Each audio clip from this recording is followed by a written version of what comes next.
What's going on, guys? Kevin Cage here with another crypto update. Let's kick it off. So I'm sure you guys have already seen the big news with the stablecoin coming to the XRP ledger and Ethereum. So we're going to touch on that, but I want to talk about the bigger implications this could have and why this is a great thing. So we know the crypto asset class today is roughly around 2.5 trillion. And they say right here, Ripple takes on the growing institutional crypto custody market expected to reach 10 trillion US dollars by 2030. And Brad Garlinghouse during interviews has emphasized that Ripple really didn't have great custody infrastructure for the big players, maybe the mom and pop shops and smaller SMEs, but they didn't have the true institutional grade custody set up until Medico. And Medico is working with Union Bank, HSBC, leverages IBM's cloud, all types of banks, also including Archax right here.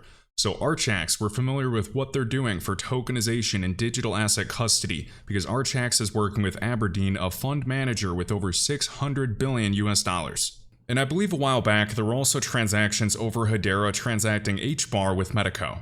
And knowing that HSBC is working with Ripple's company Medico, that is a big deal because HSBC is one of the largest global banks. We know they've also attended Ripple's annual event Swell. So tokenization today is not just some concept we're hoping institutions and banks actually do, they are tokenizing assets. The next step is actually getting liquidity to these assets. And for anybody new to the channel, I uploaded a few months back a clip of Dan over at Aberdeen explaining the process of them tokenizing billions of dollars of money market funds on top of Hedera. So tokenizing shares of these money market funds, we have a digital representation tied to real value or real assets. But he also explains the importance now of getting liquidity to these assets and onboarding more users. We can see Medico leverages IBM Cloud. We can also see Archax right there deploying technology on IBM Cloud. So IBM is a global giant, and I'm hoping that there's a lot of success with the IBM Cloud integration with Casper Network. Because Casper Labs has actually signed all the contracts, so Casper Network is literally an embedded service with IBM's tech stack, which is a big deal. I know prices are down, but I did want to share. So we're going to go through this, and this is very big news, but I also want to add some other considerations when we're thinking about the overall market cap in the future for stablecoins. And I watched this video this morning by Crypto Eddie. Give it a watch if you have time. It is amazing, super short, and great clips of Brian Brooks.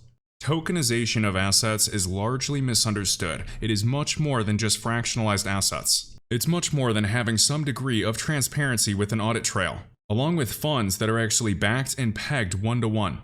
It's much bigger than all of that. It's much bigger than financial inclusion. This is about programmable money, and she shares some really interesting clips here discussing the BIS tokenizing cross-border payments. And one of the biggest value adds of DLT, blockchain, and crypto's role in these transactions is programmability, smart contracts, and peer automation, peer-to-peer. Today, the financial system is still using legacy infrastructure. There is reconciliation, there's settlements, there's all these separate transactions, different middlemen, different fees. This is not peer-to-peer. With stablecoins and crypto assets, you can do all of these transactions in a single transaction. You don't have to do reconciliation and settlement separately. That alone is absolutely massive, and Crypto Eddie also does a great job pointing out the auto-bridging feature part of the XRP ledger, explaining the DEX and the importance of having a US dollar stablecoin in this. Now regarding this news, this is very big for Ripple in the XRP ledger. The stablecoin market is booming around a $150 billion market cap today and projected to soar past $2.8 trillion by 2028.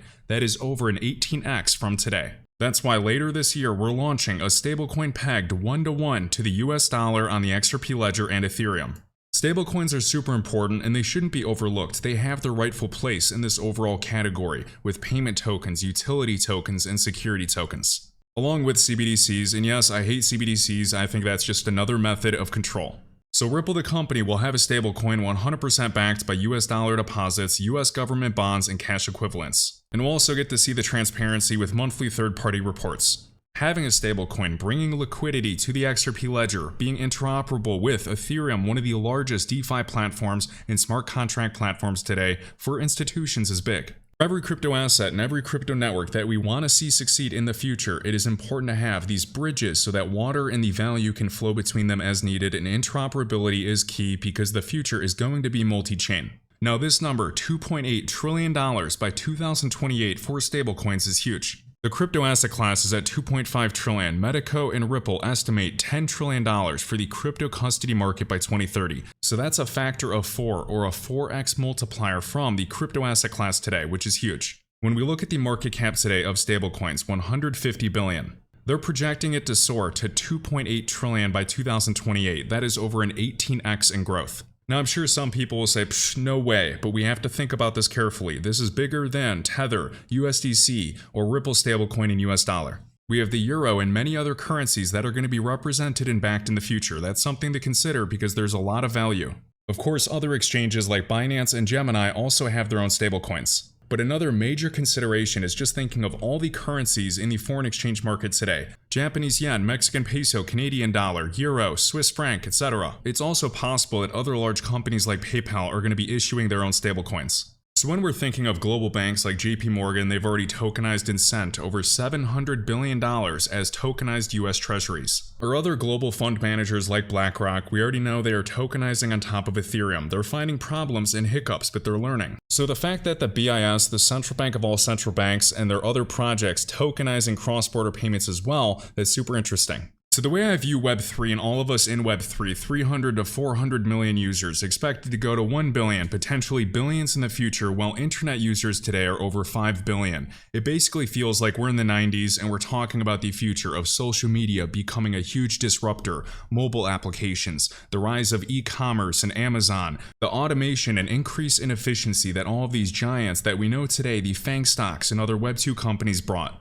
But if you were talking about this in these tech shifts back in the 90s or even early 2000s, before we saw this happen, we'd look like nut jobs. It's a very slow and gradual process. Of course, during bull runs, prices go up, we believe it. Prices crash, nobody believes it. They call crypto a scam all over again. History rhymes, but we've seen multiple technological shifts. Back in the day, people said, oh, why would you do your shopping online? That makes no sense. I can just go to the store and get it in person.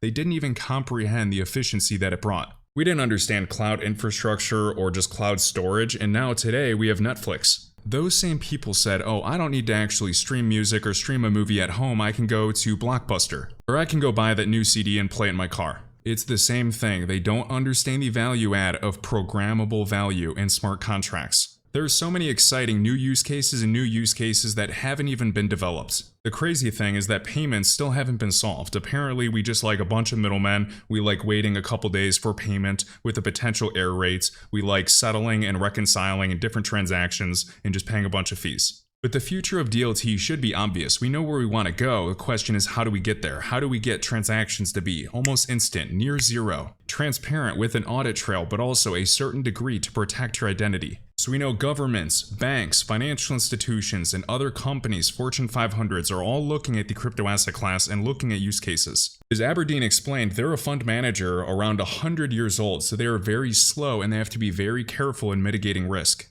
In Aberdeen, for example, a $600 billion fund manager is already building technology today, and if they're not building, they're looking at it. And I was chatting with Matthew here earlier, and he had a great point just thinking about the transactions and liquidity that can be onboarded onto the XRP ledger. This is an older thread I made, but just emphasizing far beyond just the DEX and the AMM, and the AMM is live now, by the way. I know there are bugs, but that's also very important to have a stablecoin.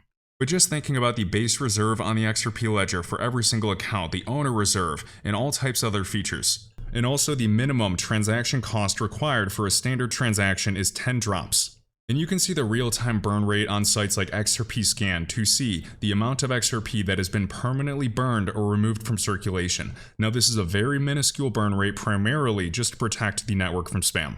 And every single network is different. I'm just explaining the XRP ledger in this one. Whether or not you believe in XRP, that's fine. I have a bag and I strongly believe in it long term. What other project has a 10-year track record, zero downtime, has gone through a lawsuit with the SEC and would still be in the top 10? XRP is the only asset in the top 10 that has experienced that. Exchange delistings and actual proof of corruption with the SEC. And sure, we can complain all day long about XRP still being under $1, yet to take out its previous all-time high in 2018. But they are building, just like Andrew says. They gained clarity as a non-security in July of 2023 in the US. The AMM is live. They also have one of the first DEXs natively built into their ledger. Soon to be a native stablecoin, and they have live customers today. Now I know Ripple is just one company, but they have a strong balance sheet as well. And there's so many other considerations why the crypto asset class isn't further ahead, such as regulatory clarity and compliance, liquidity, infrastructure, on and on. And right now with live custody offerings in 20 jurisdictions and payment solutions available in 80 plus payout markets, representing more than 90% of the global foreign exchange market. And we can see that Jeremy Allaire is also welcoming the dollar stablecoin by Ripple. And there are tons of great points made by Anders right here in this tweet. And last but not least, we have Emi Yoshikawa. She is a VP for Strategic Initiatives over at Ripple. And this is back in 2009-2011, Satoshi Nakamoto, the creator of Bitcoin. They say as trust systems go, Ripple is unique in spreading trust around rather than concentrating it. I've been asked at least 4 other times, have you heard of Ripple? Ripple is interesting in that it's the only other system that does something with trust besides concentrate it into a central server. So those were Satoshi's original comments on Ripple back in the day, Ripple Pay, conceptualized by Ryan Fugger. And every XRP holder familiar with the history of the company Ripple should know this guy, the originator of the credit network part of Ripple, which later infused into the XRP ledger. I hope you guys enjoyed today's video. Huge thanks to all that hit the like button and subscribe, and I will catch you in the next one. If you enjoyed this video, I'd greatly appreciate if you could hit the like button, let me know your thoughts down below, and my link tree is linked in the top of this YouTube video description, with all links, crypto resources, and discounts. I'll catch you in the next one.